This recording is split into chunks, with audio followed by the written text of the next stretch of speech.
নন্দীগ্রামে প্রজাতন্ত্র দিবস পালন শুভেন্দু অধিকারী। নন্দীগ্রামে বিধায়ক কার্যালয় অফিসে ২৬শে জানুয়ারি ৭৭তম প্রজাতন্ত্র দিবসের পতাকা উত্তোলন করেন রাজ্যের বিরোধী দলনেতা শুভেন্দু অধিকারী।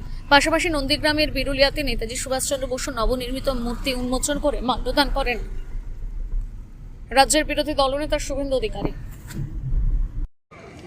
আমি আমাদের বিরুলিয়া অঞ্চলে যাব, ভারতরত্ন নেতাজি সুভাষচন্দ্র বসুর মূর্তি উন্মোচন করব এবং তারপরে আমি আহমেদাবাদ ২-এর রানীচক এলাকায় যাব, যেখানে কিছু জেহাদি জঙ্গি গত পরশুদিন গভীর রাত্রে তফসিলি মায়েদের উপর, বোনেদের উপরে অত্যাচার করেছে। ৫ জন মা আক্রান্ত হয়েছে। এরা বরাবরই যারা রাষ্ট্রবাদী তাদের উপরে আক্রমণ করে এবং রাষ্ট্রবিরোধী শক্তি যারা বন্দে মাতরম বলতে অসুবিধা হয়, যাদের জাতীয় সঙ্গীত গাইতে যাদের অসুবিধা হয়, ভারত মাতা কি জয় বলতে যাদের অসুবিধা হয়, তারাই এই ধরনের কাজ করে আসে। তাই আজকের দিনে আমি যেমন জাতীয় পতাকা উত্তোলনের মধ্য দিয়ে দেশের নাগরিক হিসেবে, নির্বাচিত জনপ্রতিনিধি হিসেবে আমার দায়িত্ব পালন করব, তেমনি বাবা সাহেব আম্বেদকর সংবিধানে তফসিলি জাতি, উপজাতি, বিশেষ করে মহিলা, শিশু, এদের জন্য যে কথা বলে গেছেন সেই কথা রক্ষা করার কাজও আমার।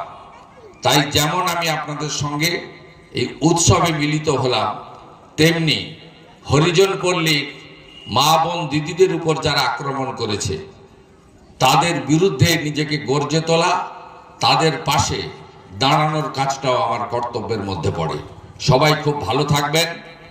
আমি আপনাদের সকলের শুভকামনা করে আমার কথা শেষ করলাম। সবাই একসঙ্গে বলুন, ভারত মাতা কি, ভারত মাতা কি। বিপ্লবদেবের সভা শেষ হয়ে যাওয়ার পর না, আমি তখন নদিয়া থেকে ফিরছিলাম। বিপ্লববাবু আমাকে ফোন করেন, কথা হয়, তারপরে আমি অনুপম ভট্টাচার্যের সঙ্গে ফোন করি। ওখানে যে পৃথ্বীশ রয়েছে মন্ডল প্রেসিডেন্ট, তার সঙ্গেও কনফারেন্স হয়। আমি যেতে চেয়েছিলাম, ওখানকার মন্ডল প্রেসিডেন্ট এবং জেলা সভাপতি বলল যে এই মুহূর্তে ওই এলাকায় অত্যন্ত উত্তেজনাপ্রবণ রয়েছে, পুলিশ ব্যারিকেড করে রেখেছে। এই জিনিস দেখুন, বিপ্লববাবু একজন জাতীয় নেতা, প্রাক্তন মুখ্যমন্ত্রী, Z+ সিকিউরিটি পান, সিআরপিএফ সিকিউরিটি। তিনি কলকাতার মতো মহানগরে তিনি কার্যত তার সবাই মঞ্চ পড়ানো হলো। তিনি চলে যাওয়ার পরে করুক আর আগে করুক, যাই করুক, এটা তো রাজনৈতিক মঞ্চ। এই জিনিস থেকে একটা জিনিস পরিষ্কার যে তৃণমূল কংগ্রেস হারার আতঙ্কে ভুগছে। এগুলো লক্ষণ। ঠিক ২০১১ সালের আগে এই লক্ষণ আমরা আগের সরকারের ক্ষেত্রে দেখেছিলাম।